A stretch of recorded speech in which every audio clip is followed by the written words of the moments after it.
50,000 টাকার মাল আছিল, মুড়ি চিরা বিস্কুট পাল্লা সব জ্বলি গেছে। 10টা টাকার মাল বার করতাম পারছি না, খাতা খুতা সারা জ্বলি গেছে। বুলন চন্দ্র পাল, আমার মাল জ্বলিছে 1 লাখ টাকার মাল জ্বলিছে। আর 3 নম্বর হইলো বাবু হাল। আমরা ঘুমতে আসি, আইয়া তাও আইয়া দেখছি আমার লাগা 14 তলায় দোকানে আগুন। আর সেই আগুনতে আমার মনে হয় ইলেকট্রিক মনে হয় লাগছে, আমি তো হইতে পারি না, যাইয়া ভিতর হয়েছি পুরা দমা পুরো আগুন দিতে যাও জল লাগতেছে। আর ওই গতি আমাদের ঘরে ট্রান্সফার হয়েছে আগুনটা।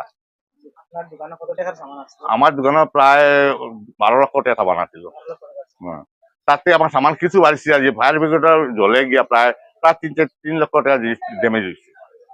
ফায়ার ব্রিগেড করবার আইসে হাইলাম দেখতে প্রায় আধা ঘন্টা লাগছে, আধা ঘন্টা সময় লাগছে। সামানটা সব ড্যামেজ হয়ে গেছে। আগুনের লুকাইয়া ভিতরে ঢুকছে, ভিতরে ঢুকে কিছু জিনিস নষ্ট হয়েছে, আর মানুষের কিছু ফায়ার ব্রিগেড জল মারছে, জল মারতে গিয়া দোকানের মাল সব